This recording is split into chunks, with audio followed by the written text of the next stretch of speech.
नमस्कार दोस्तों, स्वागत है आप सभी लोग का Sonu study classes YouTube channel. दोस्तों आज मैं आपसे लोग सीआरटी बुक क्लास 11 मनोविज्ञान चैप्टर 4 मानव विकास पर प्रश्न उत्तर मैं आप लोगों को इस वीडियो में बताऊंगा।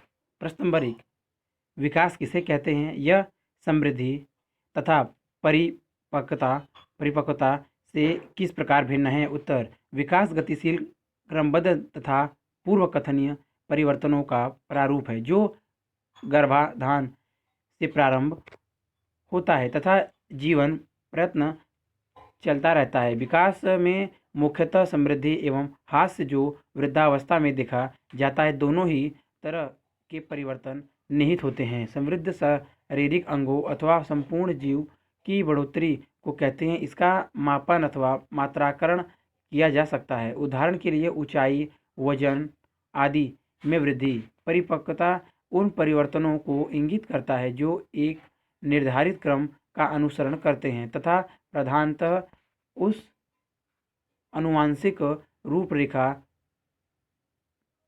ब्लूप्रिंट से सुनिश्चित होते हैं जो हमारी समृद्धि एवं विकास में समानता उत्पन्न करते हैं। उदाहरण के लिए अधिकांश बच्चे 7 माह की आयु तक बिना सहारे के बैठ सकते हैं, 8वें महीने तक सहारे के साथ खड़े हो सकते हैं तथा 1 वर्ष की उम्र तक चलने लगते हैं। एक बार जब बच्चे की आधारभूत संरचना पर्याप्त रूप से विकसित हो जाती है तो इस व्यवहारों में कुशलता प्राप्त करने के लिए उपयुक्त परिवेश एवं थोड़े से अभ्यास की आवश्यकता होती है। परंतु यदि बच्चे परिपक्वता की दृष्टि से तैयार नहीं है तो इन व्यवहारों को त्वरित करने के लिए किए गए विशेष प्रयास का कोई लाभ नहीं मिलता।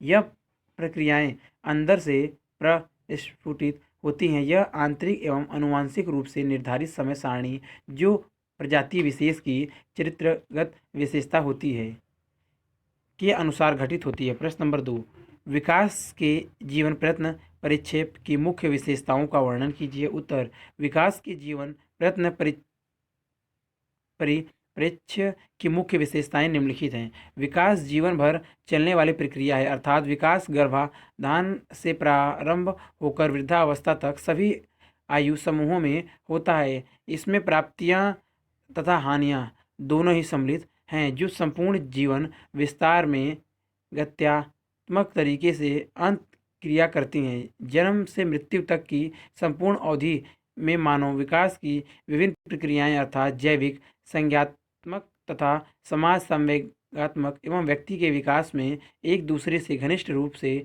संबंधित रहते हैं। विकास बहुदिश है। विकास के एक दिए हुए आयाम के कुछ आयामों या घटकों में वृद्धि हो सकती है जबकि दूसरे हास्य या प्रदर्शन कर सकते हैं। उदाहरण के लिए पोड़ों के अनुभव उन्हें अधिक बुद्धिमान बना सकते हैं तथा उनके निर्णयों को दिशा प्रदान कर सकते हैं, जबकि उम्र बढ़ने के साथ गति की मांग करने वाले कार्यों जैसे दौड़ना पर एक व्यक्ति का निष्पादन कम हो जा सकता है।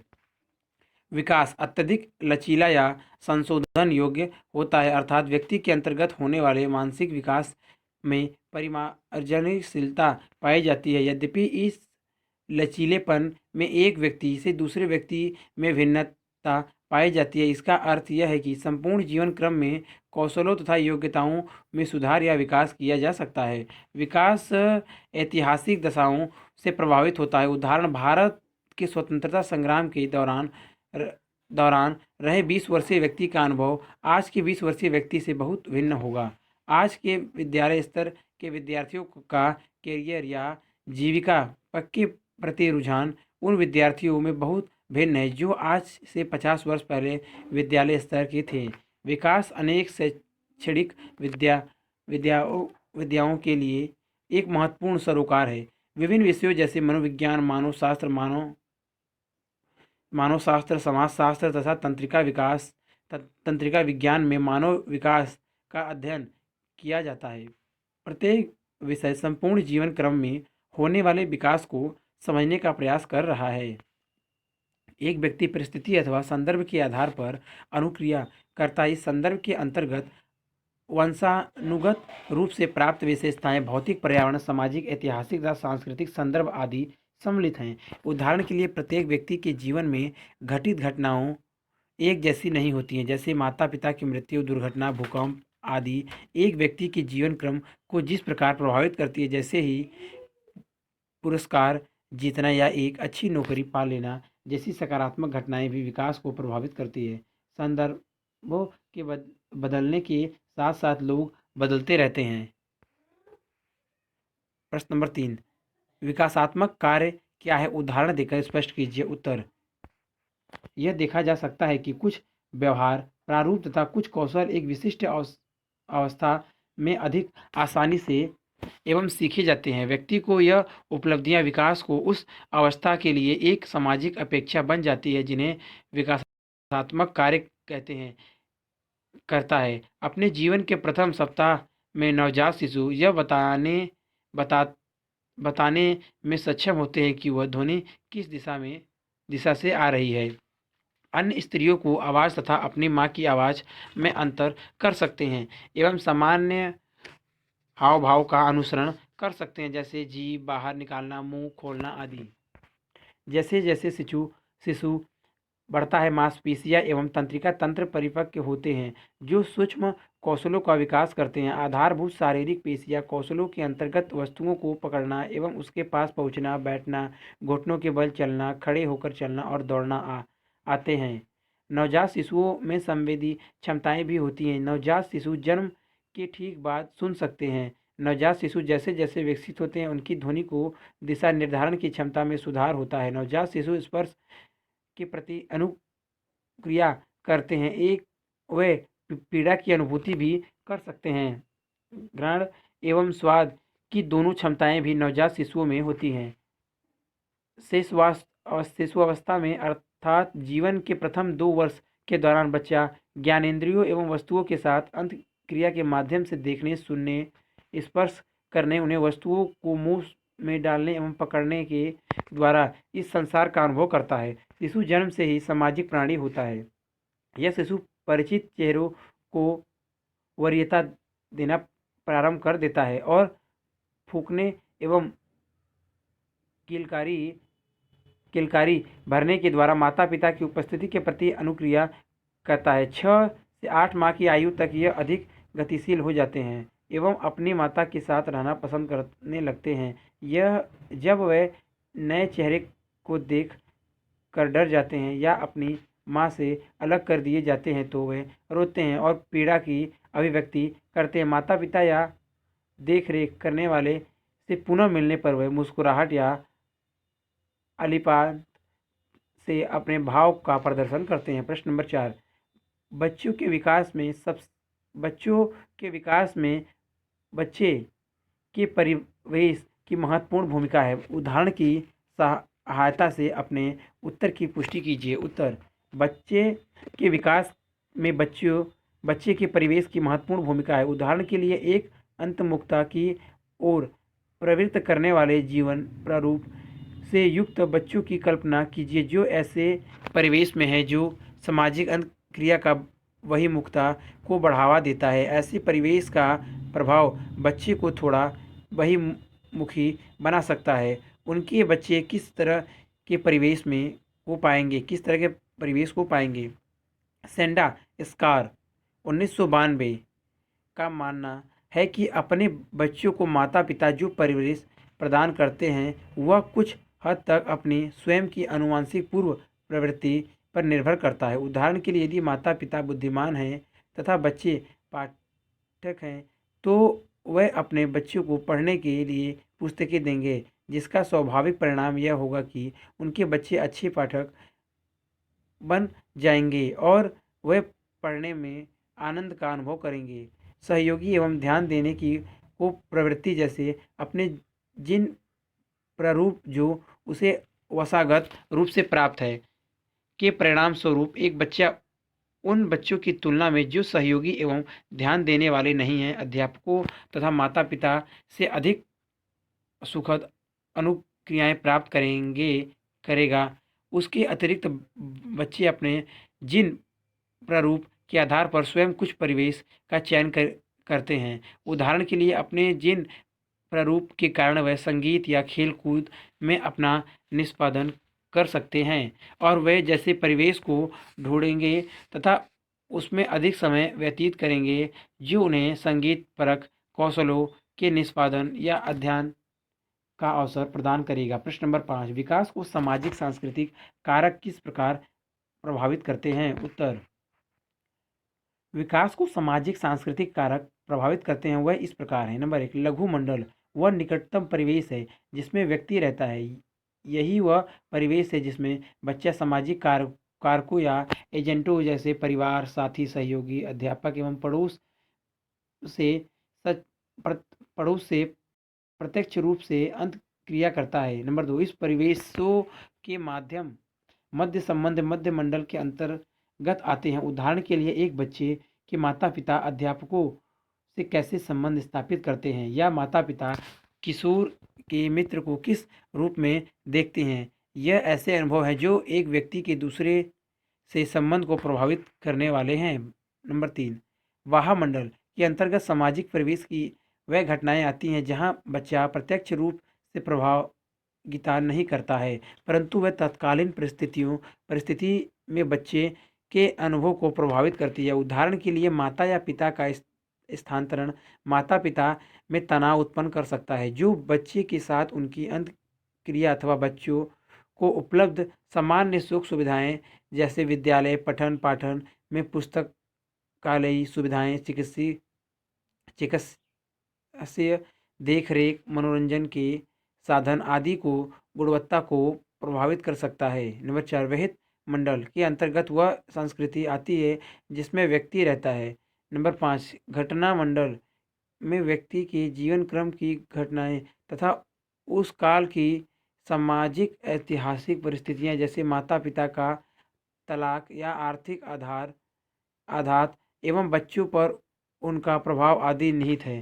प्रश्न नंबर 6, विकसित हो रहे बच्चों में होने वाले संज्ञात्मक परिवेश की विवेचना कीजिए। उत्तर, बच्चे में वस्तु स्थायित्व के प्रत्यय को सीखने की योग्यता उसे वस्तुओं को निरूपित करने के लिए मानसिक प्रतीकों का अनुभव करने में सक्षम बनाती है, परंतु इस अवस्था में बच्चों में उस योग्यता का अभाव होता है जो उन्हें शारीरिक रूप से किए गए कार्यों को मानसिक रूप से करने को सुविधा प्रदान करती है। व्यक्तियों, वृक्षों, कुत्ता, घर आदि को निरूपित करने के लिए बच्चे रूपरेखा चित्र बनाते हैं।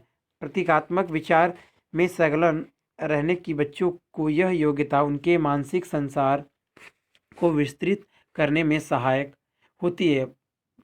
प्रतीकात्मक विचार के में प्रगति होती रहती है। बच्चे दुनिया को केवल अपने दृष्टिकोण से देखते हैं और दूसरे के दृष्टिकोण में महत्व को समझने में सक्षम नहीं होते हैं।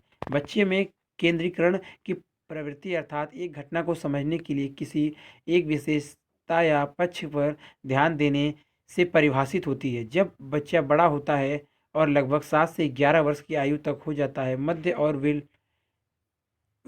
वित्त बाल्यावस्था की अवधि अंतर्बोध्य परक विचार तार्किक विचार के द्वारा विस्थापित हो जाता है। मूर्त सक्रियता बच्चों को वस्तु के विभिन्न वस्तुओं पर न कि मात्र एक विशेषता पर ध्यान देने की सुविधा प्रदान करती है। यह बच्चों की इस बात को समझने के भिन्न भिन्न तरीके हैं जिनके परिणाम स्वरूप उनके अकेंद्रवाद में भी कमी आती है।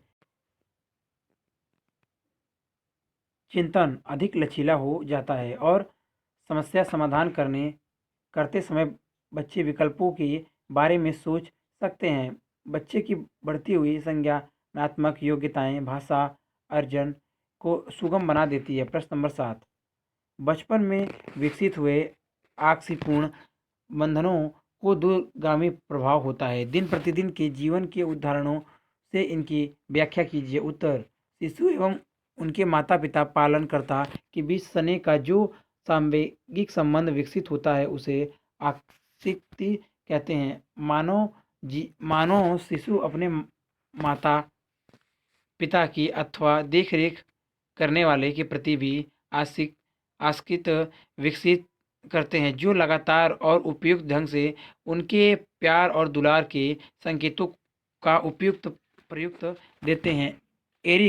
एरिक्सन 1968 के अनुसार जीवन का प्रथम वर्ष आसक्ति के विकास के लिए महत्वपूर्ण समय होता है। यह विश्वास अथवा अविश्वास के लिए विश्वास के विकास को अवस्था की निरूपित करता है। विश्वास का बोध भौतिक सुख की अनुभूति पर निर्मित होता है, जो संसार के प्रति एक प्रत्याशा विकसित करता है कि यह सुचित और अच्छा स्थान है।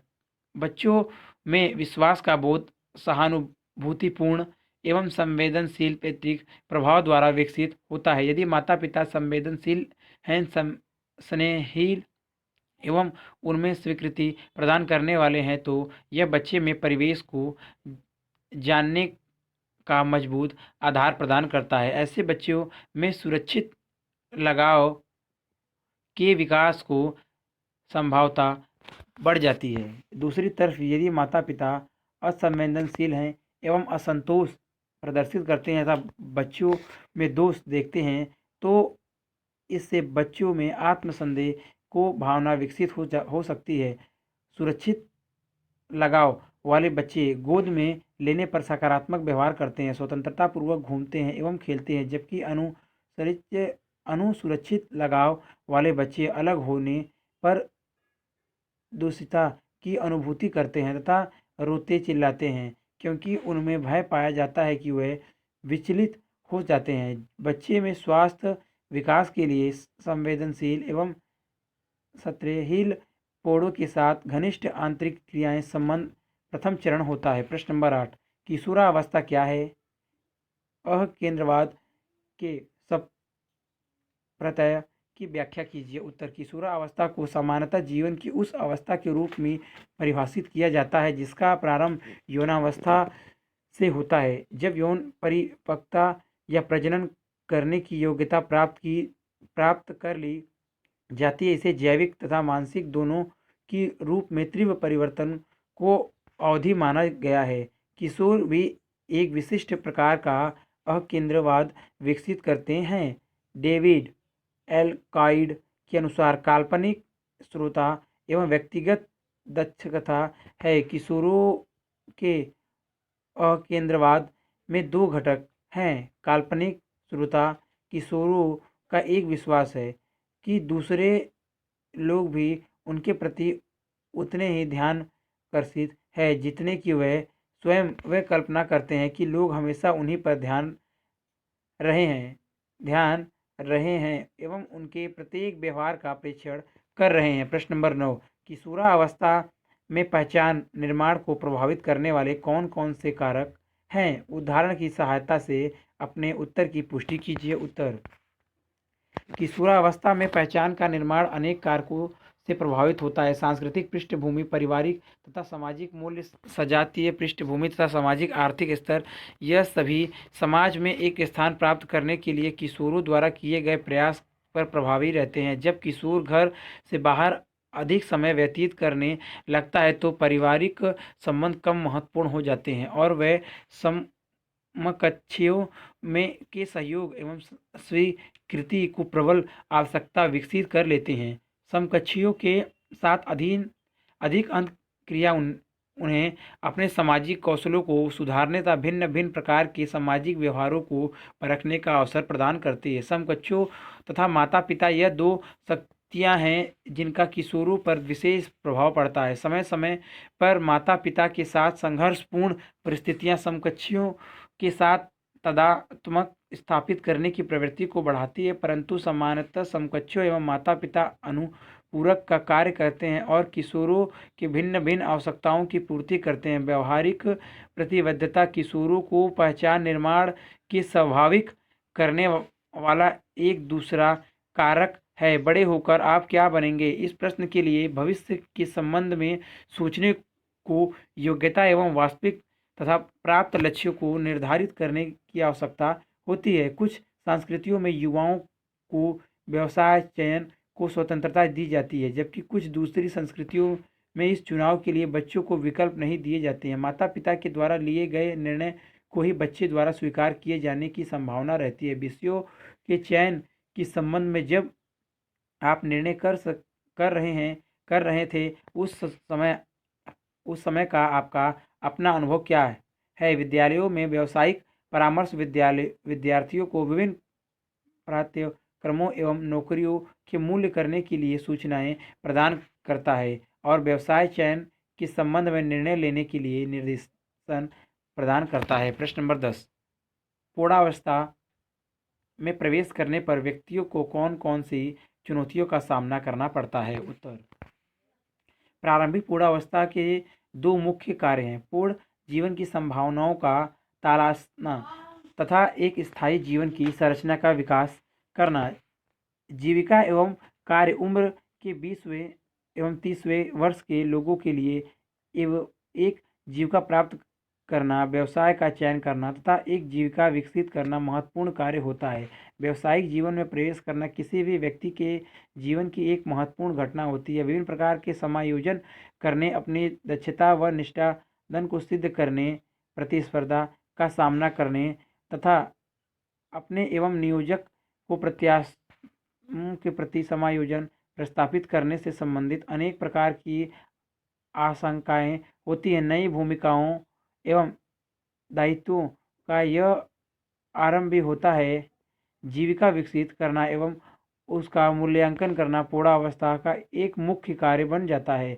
विवाह, मातृ पितृत्व एवं परिवार वैवाहिक जीवन में प्रवेश करने पर युवा वयस्कों को दूसरे व्यक्ति को समझना, यदि वह पहले से ज्ञात नहीं है, एवं एक दूसरे की पसंद नापसंद एवं रुचि को जानना इत्यादि के प्रति समायोजन स्थापित करना पड़ता है। यदि दोनों साथी कार्यरत हैं तो समायोजन के लिए घर को भूमिकाओं और दायित्वों के निष्पादन में सहयोगिता अनावश्यक होती है। विवाह के अतिरिक्त माता या पिता बनना युवा वयस्क के जीवन में एक कठिन एवं दबावमय संक्रमण होता है। यद्यपि यह सामान्यतः बच्चों के लिए प्रेम की अनुभूति से जुड़ा होता है। अगर वीडियो अच्छी लगी तो वीडियो को लाइक करें, शेयर करें, कमेंट करें और नेक्स्ट वीडियो के लिए चैनल को सब्सक्राइब जरूर करें। Thank you for watching.